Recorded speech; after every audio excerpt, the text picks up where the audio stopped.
خداوند یسوع مسیح کے بابرکت پرفضل اور نجات بخش نام میں آپ سب کو میرا سلام۔ آج میں آپ کو حزقیہ بادشاہ کے متعلق بتانے جا رہا ہوں۔ حزقیہ بادشاہ جسے خدا نے شفا دی اور خدا نے اس کی زندگی کے 15 سال بڑھا دیے۔ جب یہ 15 سال بڑھ گئے تو بابل کے بادشاہ نے اپنے چند امراء کو بھیجا کہ وہ جا کر دیکھیں کہ حزقیہ کے خدا کا کون سا کرشمہ ہے، اس کا خدا کتنا عظیم ہے جس نے اسے شفا دی اور جس کی وجہ سے سورج 10 درجے پیچھے چلا گیا۔ جب اس کے گھر میں آتے ہیں تو وہ بائبل مقدس میں لکھا ہے کہ ہر چیز دکھا دیتا ہے۔ اس کی وجہ سے میں نے آج کا جو عنوان ہے وہ یہ رکھا ہے کہ تیرے گھر میں انہوں نے کیا دیکھا۔ تو آئیے ہم دعا کرتے ہیں تاکہ ہم اس بات کو سمجھ سکیں کہ خدا کیا چاہتا ہے کہ ہم لوگوں کو دکھائیں اور میرے گھر میں لوگ کیا دیکھتے ہیں۔ آئیے اب دعا کرتے ہیں۔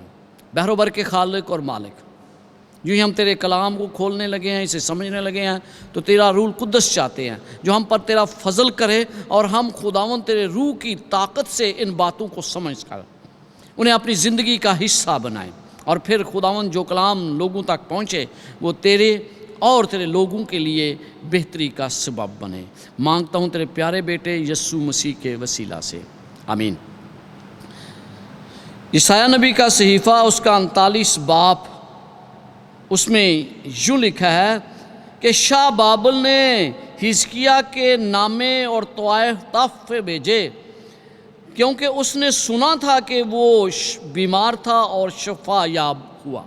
شاہ بابل نے اسے تحفے بھیجے اور اس کے ساتھ ساتھ لکھا ہے کہ اس نے بہت سے امراء کو بھیجا کیونکہ اس نے سنا تھا کہ شفا پا گیا۔ اب 10 درجے سورج پیچھے چلا گیا اور بابل کے لوگ یہ اچھی طرح جانتے تھے کہ یہ کوئی اور نہیں بلکہ کوئی موحق الفطرت طاقت ہے جو ایسا کر سکتی ہے۔ حزقیہ کو شفا ملی، اس کو سونا چاندی اور بہت سے تحفے دیے گئے، اور پھر اس نے کیا کیا؟ اس نے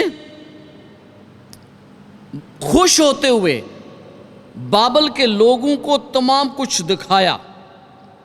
حزقیہ بہت خوش ہوا اور اپنے خزانے یعنی چاندی اور سونا اور مسلح اور بیش قیمت عطر اور تمام سلاخانہ اور جو کچھ اس کے خزانوں میں موجود تھا ان کو دکھایا۔ اس کے گھر میں اور اس کی ساری مملکت میں ایسی کوئی چیز نہ تھی جو حزقیہ نے ان کو نہ دکھائی۔ سب کچھ دکھایا گیا۔ بادشاہ جب بادشاہ سے ملنے آیا تو اس نے اپنا اسلحہ خانہ، اپنی فوجیں، اپنی دولت، تمام کچھ بابل کے بادشاہ کے امراء کو دکھا دیا۔ جب اس نے یہ تمام کچھ دکھایا تو خدا کا کلام یسایہ نبی پر نازل ہوا، اور اس نے حزقیہ بادشاہ کے پاس آ کر کہا کہ یہ لوگ کیا کہتے تھے اور یہ کہاں سے تیرے پاس آئے تھے؟ حزقیہ نے جواب دیا کہ یہ دور کے ملک یعنی بابل سے میرے پاس آئے ہیں۔ تب اس نے پوچھا کہ انہوں نے تیرے گھر میں کیا کیا دیکھا؟ تو حزقیہ نے جواب دیا کہ میرے گھر میں جو کچھ تھا میں نے انہیں دکھا دیا۔ اب خدا کا پیغام کیا تھا اس کے لیے؟ تب یسایہ نے حزقیہ سے کہا، رب الافواج کا کلام سن لے، دیکھ وہ دن آتے ہیں کہ سب کچھ جو تیرے گھر میں ہے اور جو کچھ تیرے باپ دادا نے آج کے دن تک جمع کر کے رکھا ہے بابل کو لے جائیں گے۔ خداوند فرماتا ہے کچھ باقی نہ رہے گا۔ وہ تیرے بیٹے میں سے جو تجھ سے پیدا ہوں گے اور جن کا باپ تو ہی ہوگا کتنوں کو لے جائیں گے، اور وہ شاہ بابل کے محل میں خواجہ سرا ہوں گے۔ تب حزقیہ بادشاہ نے یسایہ سے کہا، خداوند کا کلام جو تو نے سنایا بھلا ہے، اور اس نے کہا یہ بھی کہا کہ میرے ایام میں تو سلامتی اور امن ہوگا۔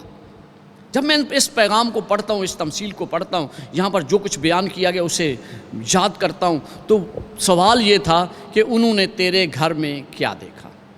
بادشاہوں کو اپنا اسلحہ نہیں دکھاتے، اپنی دولت نہیں دکھاتے۔ خدا کیا چاہتا تھا، اس سے توقع رکھتا تھا۔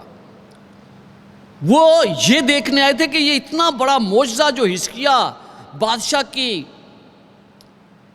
ساتھ ہوا ہے، اتنی بڑی بیماری سے اس نے شفا پائی ہے، یہ معجزہ کس نے کیا کہ 10 درجے سورج پیچھے چلا گیا؟ بادشاہ نے اس کو اس کے بارے کچھ نہیں بتایا۔ انہوں نے تیرے گھر میں کیا دیکھا؟ جو کچھ دیکھا وہ لے جائیں گے، بابل کو لے جائیں گے۔ یہ اس کے لیے پیغام تھا۔ میرے عزیزو، آپ کے گھر میں مہمان آتے ہیں، آپ کیا انہیں دکھاتے ہیں؟ کیا وہ آپ کی شان و شوکت دیکھنے آتے ہیں، یا آپ یہ دکھاتے ہیں کہ میں نے اپنی محنت سے کیا کچھ حاصل کر لیا، میرا بیٹا کیا کر رہا ہے، میری بیٹی کیا کر رہی ہے، میں کتنا اپنی زندگی میں کامیاب ہوا ہوں؟ وہ یہ نہیں دیکھنا چاہتے۔ مجھے کیا دکھانا ہے جب کوئی میرے گھر میں آتا ہے؟ مجھے ان کی رہنمائی یسوع مسیح کی طرف کرنی ہے، یسوع مسیح کو دکھانا ہے۔ خدا یہ توقع رکھتا تھا کہ حزقیہ بادشاہ انہیں خدا کے بارے بتائے کہ خدا نے اس کی زندگی میں کیا کیا ہے۔ مجھے لوگوں کو یہ بتانا ہے کہ خدا نے میری زندگی میں کیا کچھ سر انجام دیا ہے۔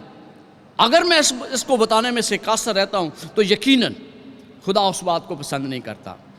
ہمیں عادت ہے، اور یہ عادت ایک کی نہیں، ہم سب کی ہے، کہ ہم لوگوں کو بتانا چاہتے ہیں کہ میری کامیابیاں کیا ہیں۔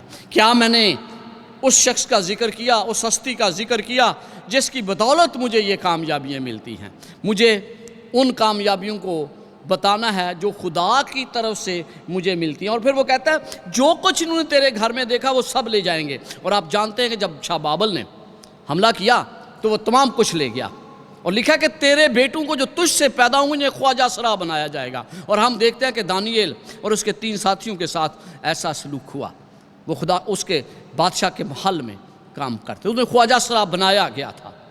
اس لیے میں اس حزقیہ بادشاہ کے متعلق جب سوچتا ہوں تو پہلی بات یہ کہ اس نے جو 15 سال اپنی زندگی کے بڑھائے وہ خدا کی مرضی کے برعکس تھے۔ اس نے خدا کو کہا کہ خدایا میں نے تیرے لیے کیا کیا ہے، خدا نے بڑھا دیے۔ اور ان 15 سالوں میں ہم دیکھتے ہیں اس کا بیٹا بھی نہیں تھا اس وقت، کیونکہ وہ تقریباً یہ سوچتا تھا کہ خدا نے تو مجھے آج تک بیٹا نہیں دیا، کس طرح میری سلطنت جاری رہے گی؟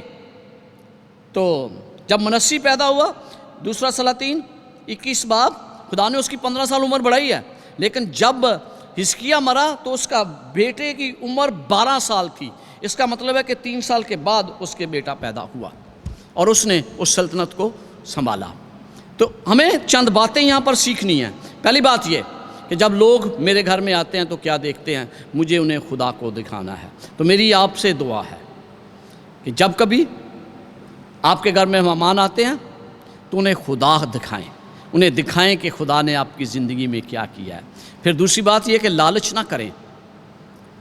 حزقیہ بادشاہ نے لالچ کیا اور اس نے خدا سے کہا کہ میری عمر بڑھ جائے، تو خدا نے اس کی عمر بڑھا دی۔ اس نے دعا کی، اس نے بتایا میں کیا کرنا چاہتا ہوں۔ خدا کی مرضی کے برعکس چلنے کی کوشش نہ کریں۔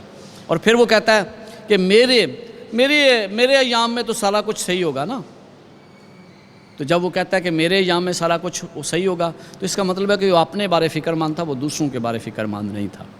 تو مجھے دوسروں کے بارے میں فکر مند ہونا ہے۔ اور پھر آئیں اس بات کی کوشش کریں کہ خدا آپ کے گھر میں مسیح کو دیکھے، جو مہمان آپ کے گھر میں آتے ہیں وہ مسیح کو دیکھیں، اور پھر ایک ایسا سبق حاصل کریں جو ہمیشہ ان کی زندگی پر اثر انداز ہو۔ خداوند آپ کے ساتھ ہو اور آپ کو برکات سے نوازے۔ آمین۔